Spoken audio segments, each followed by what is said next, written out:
সুপ্রভিয়াস আসসালামু আলাইকুম। মৃধা মিডিয়াতে আজকে এখন একটি চমৎকার নিউজ নিয়ে আপনাদের সামনে হাজির হয়েছে। আর সেই নিউজটি হচ্ছে tower Hamlet council. Tower Hamlet কাউন্সিলের ২ জন কাউন্সিলর ভাগ্য খুলে যাচ্ছে। আমরা সুনিশ্চিতভাবে দেখতে পাচ্ছি এবং তা নিয়ে এখন ঝড়, তুফান সবকিছু শুরু হয়েছে। সুপ্রভিয়াস সাইক্লোনও শুরু হবে। কিভাবে সাইক্লোন শুরু হচ্ছে সেটা আপনাদেরকে বলছি। সুপ্রভিয়াস ২ জন মানুষের ভাগ্য খুলে যাচ্ছে। আর সে ২ জন হচ্ছেন সাবেক স্পিকার আয়াস মিয়া এবং সাবিনা আক্তার। সুপ্রিভিয়ার্স আপনারা জানেন যে তাদের এখানে অনেক অবদান রয়েছে। এই টাওয়ার হ্যামলেট কাউন্সিলে তাদের অবদানের শেষ নেই। তারা টাওয়ার হ্যামলেট কাউন্সিলকে দীর্ঘদিন সার্ভ করেছেন। দীর্ঘদিন তারা কাউন্সিলর হিসাবে নির্বাচিত হয়ে আসছেন এবং এখনো তারা কাউন্সিলর আছেন। কিন্তু তারা পার্টির থেকে পদত্যাগ করেছেন। সেই পদত্যাগের ব্যাপারে আসছি, কেন তারা পার্টি থেকে পদত্যাগ করেছেন? এখন যে নিউজটি শেয়ার করব সেটা হচ্ছে আরও চমকপ্রদ। তাদের ভাগ্য কিভাবে খুলছে? সুপ্রভিয়ার্স আপনারা জানেন যে গত ২০২২ সালের নির্বাচনে আসপায়ার পার্টির মেয়র লুৎফর রহমান ২৪ জন কাউন্সিলর নিয়ে তিনি জয়লাভ করেন এবং লেবার পার্টি ১৯ জন কাউন্সিলর নিয়ে জয় পায়।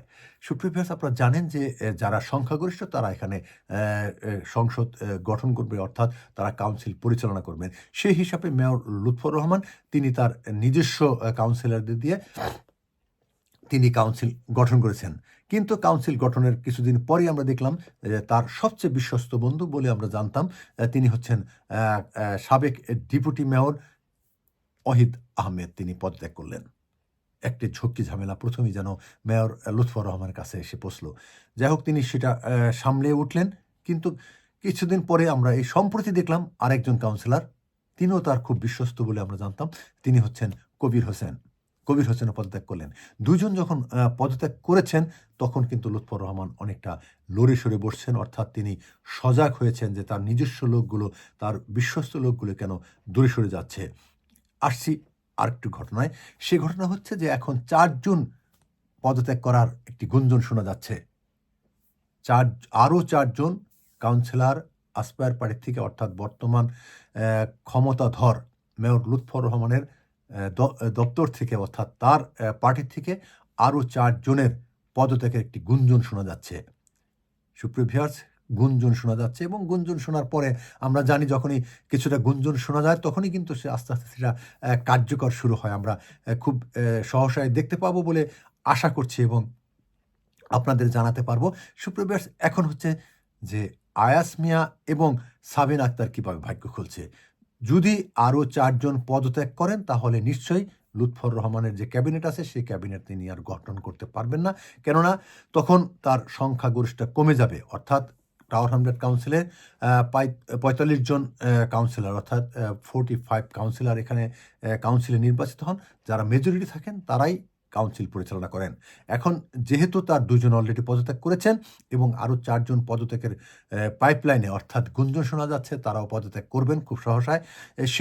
যদি ৪ জন পদত্যাগ করেন তখন কি হবে টাওয়ার হ্যামলেট কাউন্সিলের পরিচালনার ভার? তখন লেবার পার্টি অনেকটা সরে সরে বসছেন। তারা আশা প্রদ করছেন যে তারা কাউন্সিল গঠন করতে পারবেন। কিভাবে পারবেন? তারা ১৯ জন ছিলেন, এখন আছেন ১৭ জন এবং সেই ২ জনকে তারা নিয়ে আসবেন এবং ২ জন একজন আছেন ইন্ডিপেন্ডেন্ট এবং অপরজন আছেন অপরজন আছেন গ্রিন পার্টির একজন আছেন এবং একজন ইন্ডিপেন্ডেন্ট আছেন। তাদেরকে নিয়ে তারা একটি দল গঠন করতে পারবেন বলে তারা আশা করছেন এবং যেহেতু আয়াস মিয়া এবং সাবিনা আক্তার এখন লেবার পার্টির সাথে নাই, এজন্য মেয়র লুৎফর রহমানের পক্ষ থেকে আমরা যেটা শুনতে পাচ্ছি যে যদি আরও ৪ জনও পদত্যাগ করেন তারা এই আয়াস মিয়া এবং সাবিনা আক্তারকে তারা তাদের নিয়ে আসবেন ক্যাবিনেটে এবং তাদের ভাগ্য খুলে যেতে পারে। সুপ্রিভিয়ার্স এই হচ্ছে আজকের আপডেট যে যদি আরও ৪ জন পদত্যাগ করেন তাহলে লুৎফর রহমান তিনি তার ক্যাবিনেট পরিচালনার জন্য সাবিনা আক্তার এবং আয়াস মিয়াকে সংযুক্ত করতে পারেন। এই হিসাবে লেবার পার্টি গেলেও তাদের ২ জনকে সংযুক্ত করতে হবে এবং যদি ৪ জন পদত্যাগ করেন সেক্ষেত্রেও আয়াস মিয়া এবং সাবিনা আক্তারকে সংযুক্ত করতে হবে। এই জন্যই এখন সাবিনা আক্তার এবং আয়াস মিয়া আলোচনার কেন্দ্রবিন্দু হয়ে আসছে এবং টাওয়ার হ্যামলেটসের মানুষ অপেক্ষায় আছে যে কি হচ্ছে আগামীতে। এবং সবচেয়ে একটি কথা বলি যে রাজনীতিতে আসলে শেষ বলে কিছু নেই। সুপ্রিয় ভিউয়ার্স, রাজনীতি কখন কি ঘটে আমরা সেই ঘটার অপেক্ষায় থাকব। সবসময় মৃধা মিডিয়ার সাথে থাকুন এবং আপনাদের নতুন নতুন আপডেট নিয়ে আপনাদের সামনে হাজির হব। সুপ্রিয় ভিউয়ার্স, ভালো থাকবেন, সুস্থ থাকবেন, নিরাপদ থাকবেন। আল্লাহ হাফেজ।